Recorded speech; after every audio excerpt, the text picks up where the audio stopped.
오늘은 본문을 바탕으로 우리를 두렵게 하는 대적을 물리치는 방법이라는 제목으로 하나님 말씀 증거하겠습니다. 하나님의 사람들인 우리들이 하나님이 주신 비전을 이루어 나가는 그 길은 결코 꽃길이 아니라는 것을 우리는 알고서 나아가야 합니다. 꽃길이 아니라 오히려 가시밭길이고 끊임없는 영적 대적들의 방해와 공격이 있는 길이다라는 것을 우리는 잊지 말아야 합니다.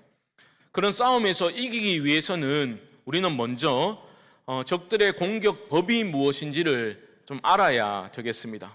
오늘 먼저 1절 말씀을 보시면요, 이렇게 말합니다. 산발락과 도비야와 아라비아 사람 게셈과 그 나머지 우리의 원수들이 내가 성벽을 건축하여 허물어진 틈을 남기지 아니하였다함을 들었는데 그때는 내가 아직 성문에 문짝을 달지 못한 때였더라. 그 대적들의 집요한 방해와 공격에도 불구하고 성벽이 재건되고 있습니다. 이제 문짝만 달면 완공이 되는 겁니다. 이런 막바지 상황에서 대적들은 더욱 미쳐 날뛰고 있음을 우리는 보게 됩니다. 그래서 어떻게든지 끝까지 방해하려고, 공격하려고 애를 쓰고 있는 것인데요, 그 방법이 무엇인가라는 것을 볼 때에 우리는 오늘 6장 전체에서 반복되는 표현 안에서 그것을, 적들의 공격 방법을 알 수 있습니다. 두렵게 만드는 방법이지요. 우리를 두렵게 만들므로써 포기하게 하려는 그러한 방법을 취하고 있습니다. 예를 들어 볼까요? 여러분 9절 말씀으로 한번 가보시면 이렇게 말합니다. 이는 그들이 다 우리를 두렵게 하고자 하여, 우리를 두렵게 하고자 하여. 또 13절로 가보시면요, 이렇게 말하죠. 그들이 뇌물을 준 까닭은 나를 두렵게 하고, 두렵게 한다는 거예요. 그리고 마지막 19절 말씀도 보십시오. 그들이 도비야의 선행을 내 앞에 말하고 또 내 말도 그에게 전하매 도비야가 내게 편지하여 나를 두렵게 하고자 하였느니라. 바로 이겁니다. 적들은 우리들로 하여금 두려움에 빠지게 함으로써 하나님의 비전을 포기하도록 만드는 방법을 취하는 거죠. 이 두려움은 여러분 어떻게 이겨낼 수 있습니까? 느헤미야 1장부터 지금까지 느헤미야가 보여준 그 모습 속에 정답이 있는 거죠. 바로 하나님을 경외할 때 우리는 적들의 두려움으로부터 벗어날 수가 있습니다. 다른 말로 표현하면 내 안에 참된 두려움이 회복될 때에 모든 거짓된 두려움은 떠나가게 된다라는 것입니다. 이것이 바로 느헤미야가 굳게 목숨 걸고 붙들었던 싸움의 방법이었습니다.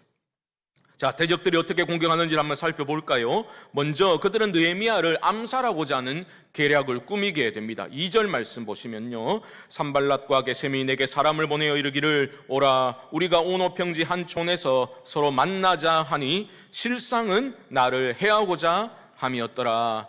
적들의 마음이 급해진 거예요. 그러니까 지도자를 없애버려야 되겠다, 암살 계획을 꾸미게 되는 건데요, 그 방법은 뭐냐? 느헤미야에게 거짓 평화회담 제의를 하는 거죠.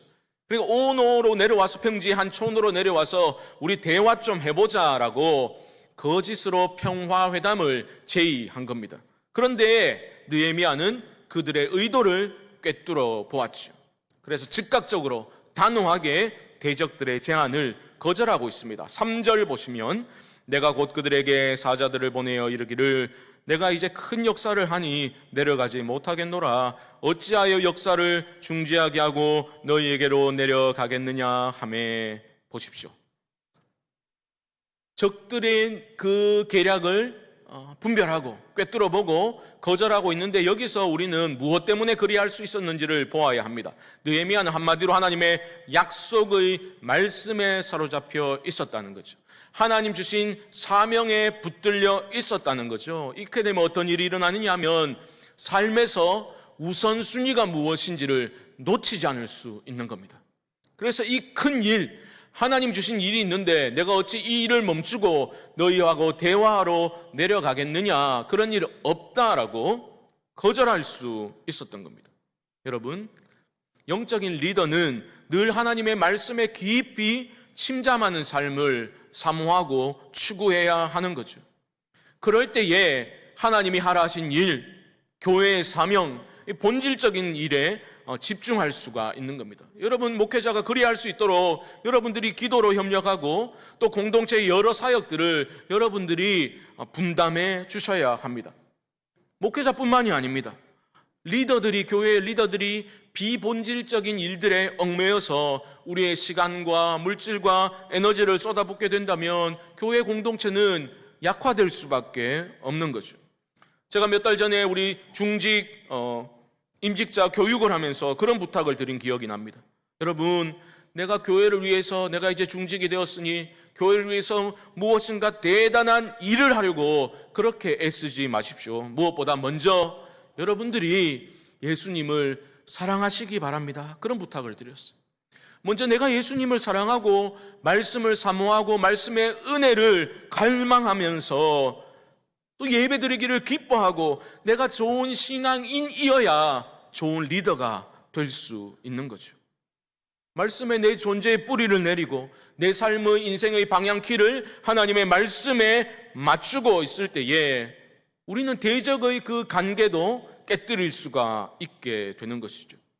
사랑하는 성도 여러분, 말씀 위에 여러분들의 삶을 든든히 세우심으로 여러분들의 삶의 우선순위가 바로 세워지고 또 영적인 또 육적인 질서가 바로 잡혀질 수 있기를 주님의 이름으로 축복합니다.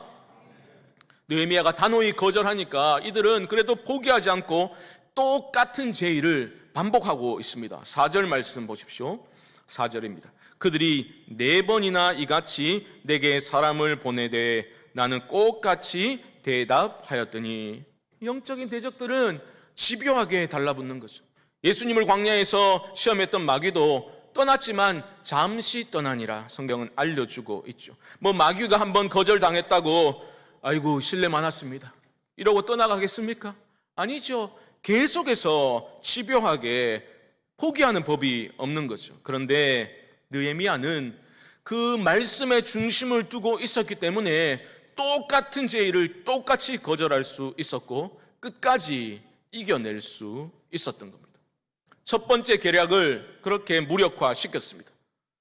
그러자 대적들이 이번에는 두 번째 공격을 감행합니다. 두 번째는 바로 가짜 뉴스를 유포하는 방법이었습니다.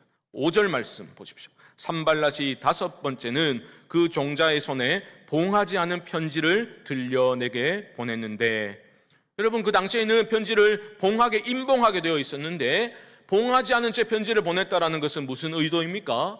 중간에 그게 누군가가 읽어서 소문이 퍼져나가기를 의도해서 봉하지 않은 편지를 보낸 거죠. 그 편지에 담긴 내용이 무엇이겠습니까? 한마디로 하면 느헤미야가 역모를 꾀하고 있다라는 가짜 뉴스를 유포하는 그러한 방법이었습니다. 6절 말씀 보시면 그 글에 이르기를 이방 중에도 소문이 있고 가스무는 게셈입니다. 또 말하기를 너와 유다 사람들이 모반하려 하여 성벽을 건축한다 하나니 네가 그 말과 같이 왕이 되려 하는도다. 지금 페르시아를 향해서 역모를 꾀하고 있고 느헤미야는 이렇게 헌신적으로 일하는 게 결국 지가 왕이 되려고 지금 하고 있다라는 가짜 뉴스가 편지에 기록되어져 있는 거죠. 여러분 사실 가짜 뉴스가 성공하려면 좀 그럴듯해야 되잖아요. 이 내용을 보면 그럴듯합니다. 7절 말씀 보시면 또 네가 선지자를 세워 예루살렘에서 너를 들어 선전하기를 유다의 왕이 있다 하게 하였으니 지금 이 말이 왕에게 들릴지라 그런즉 너는 이제 오라 함께 의논하자 하였기로. 이것도 그럴듯해요. 왜냐하면 포로기 이전에는 이스라엘의 왕을 세울 때 누가 필요했습니까? 선지자들을 통해서 그 절차가 진행되었거든요. 그러니까 느헤미야가 하나님 주신 비전을 가지고 유다 땅으로 복귀한 다음에 자연스럽게 제사장들 또 선지자들을 만났겠죠. 요즘으로 하면 그 선지자들과 이제 회동하는 모습을 사진 찰칵 찍어가지고 이것 봐라 지금 느헤미야가 왕이 되려고 이런 사람들을 만나고 다닌다라는 가짜 뉴스를 그렇게 유포하기 시작한 겁니다. 그러면서 느헤미야에게 협박하는 거죠. 야, 이 소식 페르시아 왕의 귀에 들어가면 어떻게 될지 알지? 그러니까 빨리 내려와서 좀 얘기하자. 좀 의논해서 해결 좀 하자, 이렇게 협박을 하고 있는 겁니다. 느헤미야는 이 가짜 뉴스에 대해서 어떻게 대응하고 있습니까? 8절입니다. 내가 사람을 보내어 그에게 이르기를 네가 말한 바 이런 일은 없는 일이요 네 마음에서 지어낸 것이라 하였으니. 정면 돌파하고 있습니다. 적대자들은 굉장히 장황한 말을 했죠. 하지만 그렇게 장황한 말에 비해서 느헤미야의 답변은 너무나 짧고 분명합니다. 이런 거죠. 네가 말한 바 이런 일은 없는 일이다. 네 마음에서 지어낸 일이다. 여러분 놀랍지 않습니까? 느헤미야는 이 가짜뉴스가 지금 어디까지 퍼져나갔냐, 사람들이 어느 정도 믿고 있냐, 그런 것을 파악할 것을 지시하지 않았습니다. 또 사람들을 찾아다니면서 그것은 오해라고, 그런 게 아니라고, 가짜뉴스라고 해명하려고 들지도 않았습니다. 그런 일 없다. 다 네 마음에서 지어낸 거다. 이 말만 정직하게 하고 있는 거죠. 여러분, 느헤미야의 대응에서 그의 자신감이 좀 느껴지시지요? 용기가 느껴지지 않습니까? 소문 퍼져나가도 개의치 않겠다는 그 용기와 자신감, 어디에서 나온 것이겠습니까? 하나님을 경외하는 자에게 있는 그 든든한 마음, 그 믿음에서 나온 것입니다. 하나님을 신뢰하는 믿음에서 그런 자신감과 용기는 나오는 것이지요. 물론 오해를 풀어야 할 때가 분명히 있습니다. 특별히 우리 믿음의 공동체 안에서, 우리 교회 안에서 크고 작은 그 오해들이 있을 수 있죠. 그런 크고 작은 일들로 인한 오해들은 우리가 서로 마음을 열고 용서하고 용납하는 그러한 모습들이 분명히 있어야 하는 것이죠. 하지만 이런 경우는 엄연히 다릅니다. 영적인 지금 대적들이, 어둠의 세력들이 계략을 통해서 나를 두렵게 하고 우리 공동체를 분열시키고 두려움에 빠뜨리고자 할 때에 우리는 진리 안에서 있는 그대로의 사실을 말하는 것으로 충분한 것이죠. 설령 오해가 빚어진다 할지라도 내가 하나님 안에 거하고 있고 하나님의 진리 안에 바로 서 있다면 결국 하나님께서 합력하여 선을 이루어 주실 것이다 라는 믿음을 가지고 우리는 담대하게 있는 그대로의 사실만을 말할 필요가 또한 있는 것이죠. 사랑하는 성도 여러분, 하나님 안에, 진리 안에 온전히 거함으로써 이러한 담대함을 회복하실 수 있기를 주님의 이름으로 축복합니다. 가짜 뉴스를 유포하는 그 계략도 실패했습니다. 그러자 세 번째 공격을 감행합니다. 10절 말씀 보십시오. 10절. 이후에 무헤다벨의 손자 들라야의 아들 스마야가 두문불출하기로 내가 그 집에 가니 그가 이르기를 그들이 너를 죽이러 올 터이니 우리가 하나님의 전으로 가서 외소 안에 머물고 그 문을 닫자 저들이 반드시 밤에 와서 너를 죽이리라 하기로. 자, 보십시오. 이제는 스마야라는 이름의 선지자를 통해서 느헤미야에게 접근을 하고 있습니다. 이 스마야라는 선지자는 성전 출입이 가능했던 사람으로 보여집니다. 그런데 그가 집에서 두문불출하고 있다는 소식을 느헤미야가 듣게 되는 거죠. 이 두문불출한다는 것의 의미는 사실 정확히 파악하기는 쉽지 않습니다. 자가격리 중이다 그런 건 아니고요. 아마도 이 선지자가 집안에 머물면서 모종의 어떤 상징적인 행동을 계속했던 것 같아요. 집에 두문불출하면서 선지자가 무슨 상징적인 행동을 계속하고 집안에 있으니까 그것이 느헤미야에게 전해졌고 느헤미야는 한번 그 사람을 만나볼 필요성을 느꼈던 것으로 보입니다. 그를 찾아갔어요. 그러자마자 그가 느헤미야를 향해서 이런 예언을 해주는 겁니다. 암살자들이 밤에 올 것이다. 빨리 나와 함께 우리가 같이 성전 외소로 피해야 한다. 그 예언을 느헤미야에게 해준 거예요. 여러분, 이런 구체적인 예언, 하나님의 사람 선지자가 그런 예언을 할 때 어떤 반응이 자연스럽게 일어나겠습니까? 하나님이 나를 도우시는구나. 하나님이 나를 위기에서 건져주시는구나. 대적들의 손에서 나를 지켜주시는구나. 그러니까 선지자를 통해서 이런 상징적인 행동을 하게 하고 이런 예언을 구체적으로 피할 방법까지 알려주시는구나. 너무 감사하다. 이렇게 반응을 할 수 있겠죠. 왜요? 너무 급박한 상황이니까. 그런데 느헤미야는 어떤 선택을 하였습니까? 11절 보십시오. 내가 이르기를 나 같은 자가 어찌 도망하며 나 같은 몸이면 누가 외소에 들어가서 생명을 보존하겠느냐? 나는 들어가지 않겠노라 하고 단호히 선지자의 제안을 거절하고 있습니다. 두 가지 이유입니다. 첫째, 나 같은 자가 어찌 도망하겠느냐라는 말은 아니 하나님이 나에게 이런 사명을 주셨는데 이런 비전을 주셨는데 지금 그게 막바지에 있는데 내가 어떻게 내 목숨 부지하자고 도망치겠느냐 할 수 없다라고 거절하고 있는 것이고요. 두 번째 이유는 뭐냐? 나는 외소에 들어갈 수 있는 신분이 아니다라는 거죠. 왜냐하면 그 성전 외소는 성소 앞들을 말하는데 그곳은 제사장들만이 들어갈 수 있는 장소였다는 거죠. 너무 급박한 상황임에도 불구하고 느헤미야는 기억하고 있는 거예요.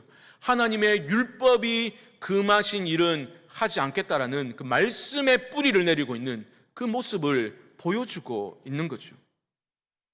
하나님의 약속의 말씀, 그 말씀이 금하신 바를 내 목숨 부지하자고 내가 그런 거 할 수 없다라고 단호하게 거절하고 있는 겁니다.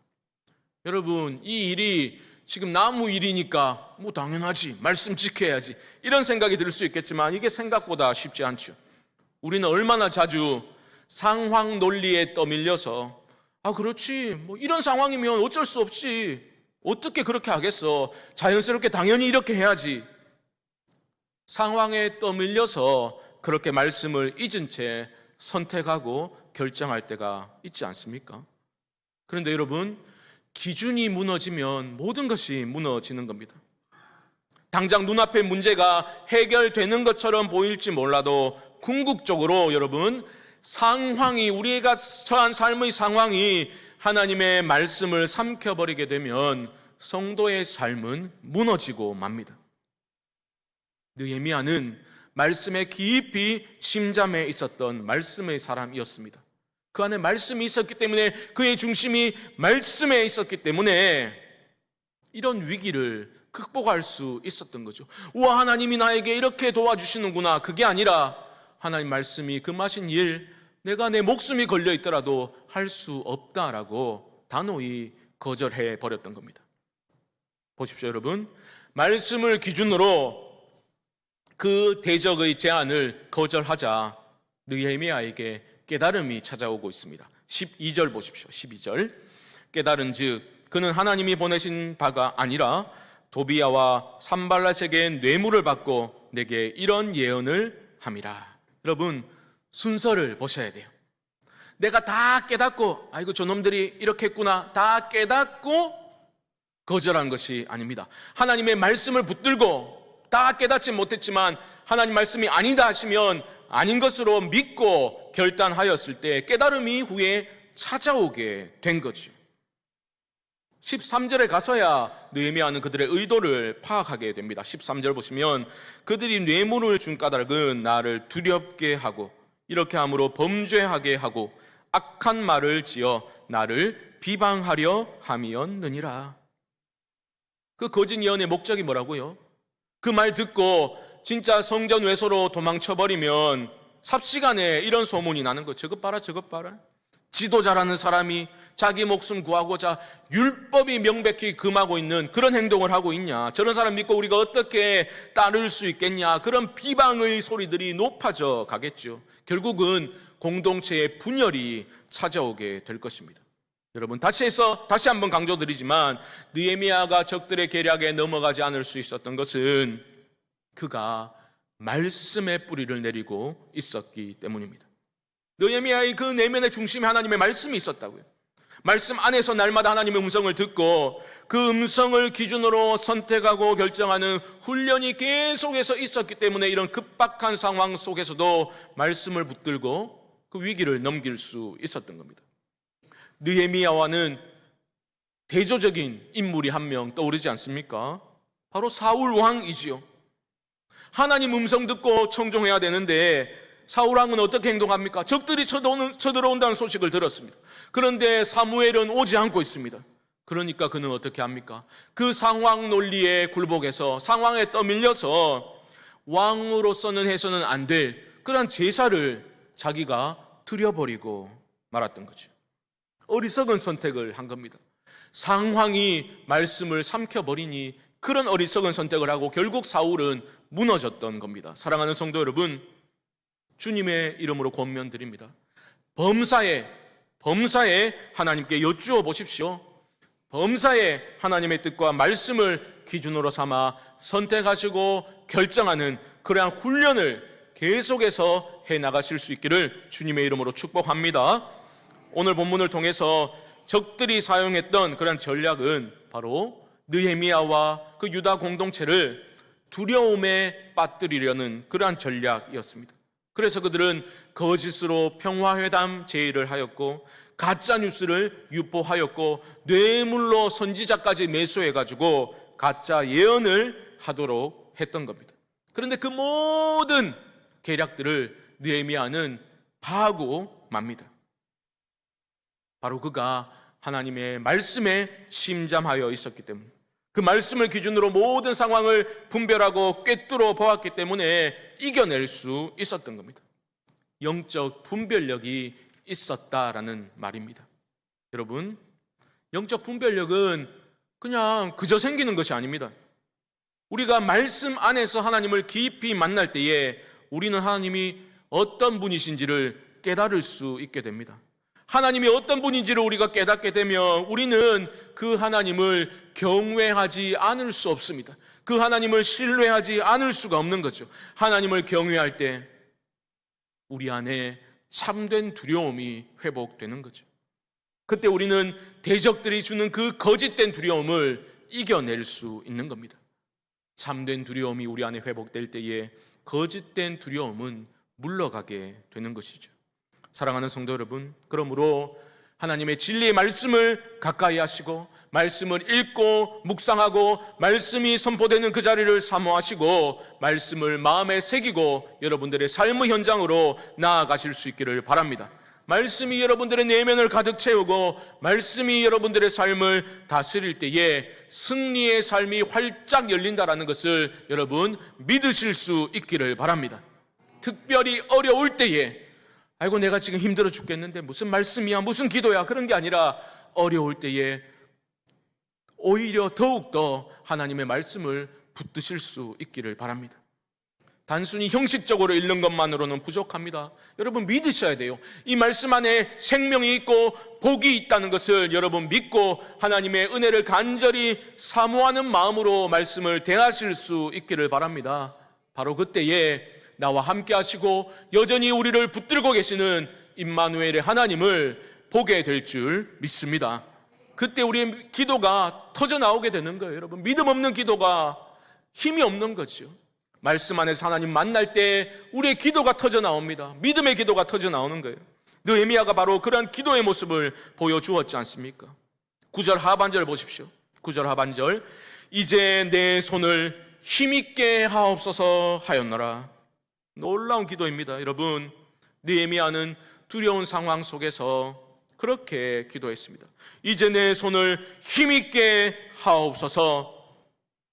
이 간절한 기도가 우리의 기도가 되어질 수 있기를 주님의 이름으로 축복합니다. 느헤미야는 기도의 사람이었습니다. 형식적인 기도 아니라 믿음의 기도를 올려드렸던 사람이었습니다. 14절 말씀에서도 보면 이 대적들에게 친히 보복하지 않고 하나님이 갚아주실 것을 그렇게 맡겨드리며 기도하고 있는 모습이죠. 14절 보십시오. 내 하나님이여 도비야와 산발락과 여선지 노야다와 그 남은 선지자들 곧 나를 두렵게 하고자 한 자들의 소행을 기억하옵소서 하였노라. 내가 갚겠다라고 하는 것이 아니라 하나님께 보복마저도 다 맡겨드리는 믿음의 기도를 볼 수가 있는 거죠. 여러분 말씀을 정리해 보겠습니다. 결국은 말씀과 기도라는 그 토대 위에 굳건히 서 있었던 한 사람, 하나님을 경외했던 한 사람을 통해서 공동체가 힘을 얻게 되는 거죠. 공동체 전체가 하나님을 향한 믿음을 회복하여서 하나님의 기적을 함께 체험하게 되는 겁니다. 15절 보시면 이렇게 말하죠. 성병 역사가 52일 만인 엘루월 25일에 끝나매. 기적입니다. 기적. 그 오랜 시간 동안 할 수 없었던 번번이 실패로 돌아갔던 일을 52일 만에 기적적으로 이루어내게 된 겁니다. 하나님이 하신 거예요. 이 기적이 일어나자 어떻게 됩니까? 16절 말씀 보시면 우리의 모든 대적과 주위에 있는 이방 족속들이 이를 듣고 다 두려워하여 크게 낙담하였으니 그들이 우리 하나님께서 이 역사를 이루신 것을 알미니라. 여러분, 얼마나 통쾌한 장면입니까? 하나님의 백성들을 두렵게 만들기 위해서 그렇게 맹공을 퍼붓던 그들이, 대적들이 이제 두려움에 빠지게 되고 크게 낙담하는 그러한 모습을 보이게 됩니다. 그뿐이 아니라 이 모든 기적을 이루신 분이 하나님이시구나라는 그러한 깨달음마저 갖게 되는 거죠. 여러분, 우리가 그토록 원하는 하나님께 영광을 올려드리는 삶이란 바로 이런 겁니다. 우리가 믿음으로 하나님을 경외함으로 영적 전투에 임하게 되고 그 믿음의 기도를 통해서 대적들의 계략을 파하게 될 때에 그때 하나님이 일하시고 하나님의 강하고 선한 손이 우리 가운데 나타나게 되고 우리가 그것을 목도할 때에 하나님의 영광이 드러나게 되는 것을 믿습니다. 우리 모두가 하나님을 경외하는 참된 두려움을 회복하여 우리 삶 가운데 역사하시는 그 하나님을 경험하고 모든 거짓된 두려움이 우리 가운데 떠나갈 수 있기를 주님의 이름으로 축복합니다. 사랑하는 성도 여러분, 항상 주의 말씀을 삶의 기준으로 삼아 거짓된 소리에 휘둘리지 마시고 상황 논리에 떠밀리지 마시고 영원한 반석이신 여호와 하나님을 경외하고 의뢰하여 힘찬 승리의 발걸음을 이어가는 그러한 건강한 교회로 하나님 나라의 회복을 위하여 귀하게 쓰임받는 그런 믿음의 공동체로 우리 성광교회가 세워져 나갈 수 있게 되기를 주님의 이름으로 간절히 축원드립니다.